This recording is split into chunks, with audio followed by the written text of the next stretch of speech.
Arsenal are on fire after smashing 2 goals past West Ham to overcome last year's Emirates bogey team. The title race just got a whole lot more interesting. So from a Martin Zubimendi masterclass to the Victor Gyokeres dilemma, Mikel Arteta's tactical domination, and a huge twist in the title race. As per, let's break it all down and discuss the 5 things we learned from Arsenal 2, West Ham 0.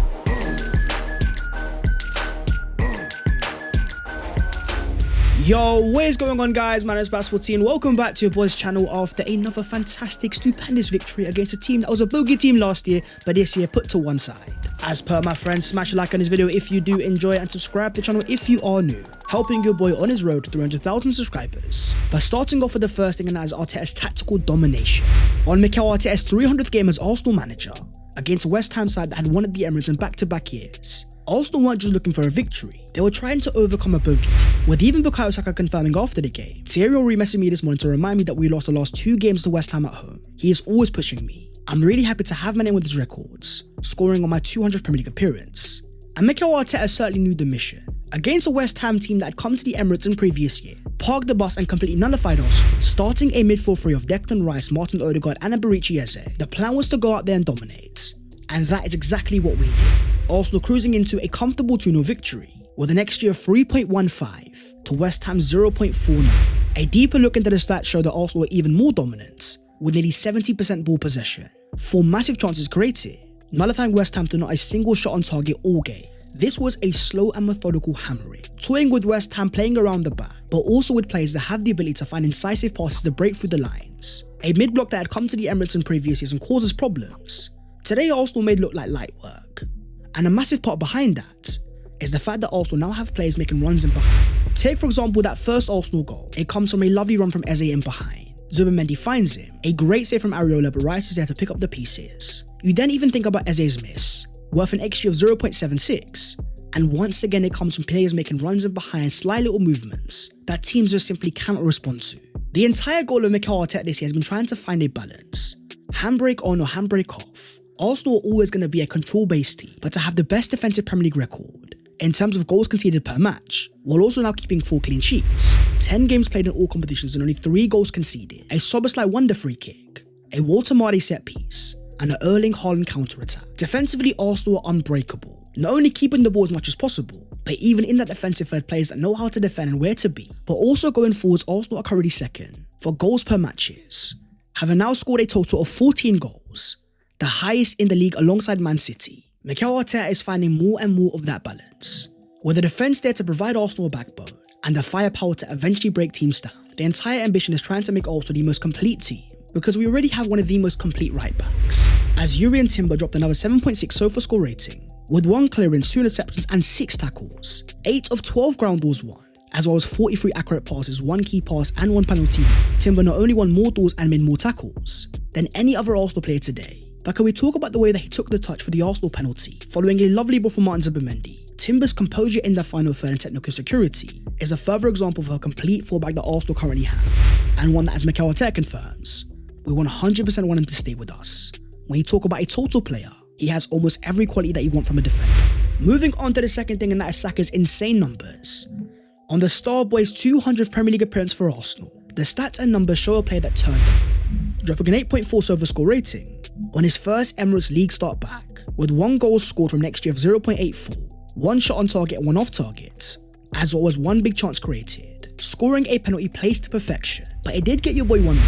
After reports confirmed at the start of the season that Victor Gyokeres will be Arsenal's official penalty taker, ahead of Saka and Martin Odegaard, you even had Mikel Arteta confirm that Gyokeres is Arsenal's best penalty taker before the season. But for Saka to step up and score that penalty, I think the main reason behind that was the fact that he was so close to a record, having now got 100 Premier League goal contributions on his 200th Arsenal Premier League appearance, 55 goals scored, 45 assists at just 24 years of age.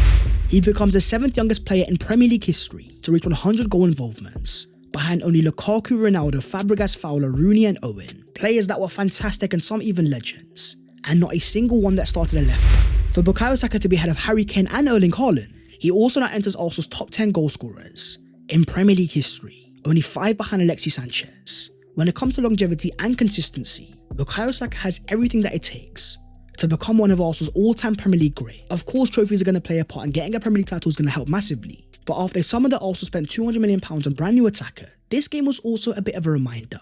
The star boy is still our franchise player. And if he wants to take his penalties, we're going to give it to him. Saying after the game, we know the quality that we have at the top end of the pitch, the players that are starting, and the players that are coming on. You have seen the impact that everybody has made. We know if we keep a clean sheet, it's more likely that we win the game. Moving on to the third thing, Arsenal's midfield metronome.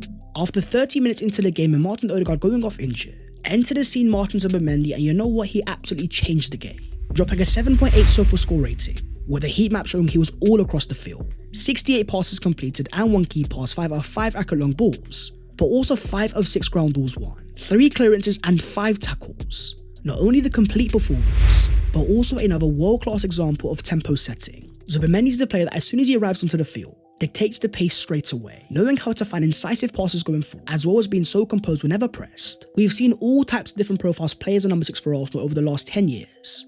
But it looks like we finally now have a natural metronome, a midfielder not only complete defensively, but going forwards and helping Arsenal constantly take and constantly find probing passes.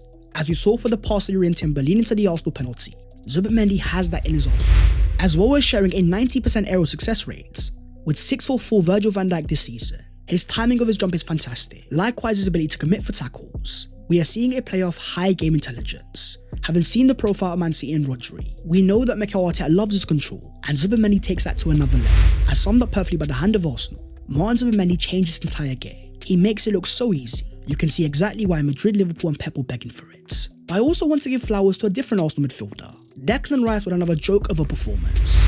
Starting the game as a number 6 and looking class, then moving into a number 8, and also looking just as good, scoring against his former club once again, and staring down the West Ham away to be booing your former captain who helped you win a European trophy. You man deserved a bit of karma, and you know what, you got it.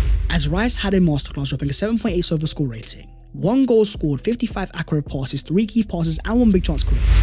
He now has 17 goals for Arsenal, 2 more than he managed his entire West Ham career, as well as 21 Arsenal assists in 132 games fewer. But taken off in the game via an injury holding his back, as Mikel Arteta confirmed after, he is not alright because he asked me to come off. He had pain in his back and he had to come off, and that's very unusual for Declan. Fingers crossed it's nothing serious, because in a game where the Declan Rice cycle continue, good game after good game, only Bukayo Saka with 11 has been directly involved in more Premier League goals at the Emirates Stadium since the start of last season than Declan Rice with 9. Moving on to the fourth thing, and that is the Gyokeres dilemma. Another game for the Arsenal striker without a goal and another 5.9 SoFA score rating, with an XG of 0.63, 1 shot on target, 1 off target, and 2 big chances missed. In previous game, your boy's been quick to praise his hold-up ability, because it definitely was getting cleaner. But in this game, I saw a player that at times was a bit too desperate, a goal scorer in desperate need to smash that ball into the back of the net. Whether it was the fact that Arsenal firing the ball into the box and Gyokeres was slightly ahead of it, what I see is a player that still has a lot of quality, still is one of our most dangerous attackers going forwards, but is also lacking just a little bit of composure, trying to make a point and trying to score an Arsenal goal, but having now dropped 3 consecutive red SoFA score ratings. The Newcastle game, we know the context behind it, but in this game Gyokeres was losing his balance way too often, leaning into centre backs and not making the most of his body. When you sign a striker for £55 million and you see the goal record, there was of course going to be a lot of excitement straight away. But rather than overanalyzing his current game, I'm more inclined to ask a question. For an Arsenal team that we knew needed a striker, a player that has the innate desire to put that ball into the back of the net, you think about the type of chance that we're creating, it requires a striker to be a good one-touch finisher. But in the case of Gyokeres right now, what I am seeing, a striker at times taking too many touches, or unable to read the pass leading into the box. I have no doubts the Gyokeres will improve and he will definitely score goals. But I do wonder what is going to be his ceiling. Can he be Arsenal's Erling Haaland? I'll leave that for you guys to decide down below in the comments. But for a player that simply doesn't give up, but one thing that I definitely can't fault is his work rate. But after 3 goals in his first 4 Arsenal games, he is now 6 games without an Arsenal goal. Gabriel Jesus or Kai Havertz both are injured. I do wonder that when those 2 players return, in particular Kai Havertz, is Mikel Arteta going to trust Victor Gyokeres to get his goals, or is he going to turn to his more tried and trusted option? Let me know your thoughts as ever down below in the comments. What do you currently make of the Victor Gyokeres situation? Moving on to the 5th thing though, and as injuries, no problem. Eberechi, Eze, Bukayo Saka and Martin Odegaard all starting together, but after just 30 minutes, the captain was off the field injured again, having now been forced off with the injury before half-time in 3 consecutive Premier League home matches. This time it wasn't a shoulder, of course it was his knee, and as confirmed by Mikel Arteta after the game, Odegaard had a brace on his knee and is not positive after sustaining another injury, and it just makes me irk inside. Can't we just get a little bit of luck? It may have not been a hamstring injury, but it was still so unlucky. An innocuous clash of knees with Somerville, but at the same time we can't feel sorry for ourselves. We pray for the best for the Arsenal captain to be available as soon as possible, but to still have the ability to bring on Zubimendi, Lewis Kelly, Nwaneri Merino and Martinelli. I wonder if Mikel Arteta will still turn for the 2 attacking midfield formation, and turned to a certain Ethan Nwaneri, dropping a 7.1 rating after coming off the bench, playing in the Martin Odegaard role, with 11 touches, 7 accurate passes and 1 successful dribble. A midfield three that profile-wise Arsenal fans have been asking for a very long time. 2 attacking number 10s playing in front of a defensive number 6. But for me, it depends on the type of game that Arsenal have. With the likes of Crystal Palace and Fulham both coming up, teams that will be defensive and try to be compact, the fact that we now have the option and Mikel Arteta has the trust, don't be surprised if you see Nwaneri and Eze start together in midfield, because after years of use of that dreaded mid-block stopping Arsenal time and time again, today the task was very simple. Collect the 3 points and move on to the next game, as Arsenal have now made it 8 wins out of 10 to start the season. The only points dropped to Man City and Liverpool. You focus on the last 2 league games of Newcastle away and West Ham at home, games that Arsenal lost last season, to have now got 6 points out of 6.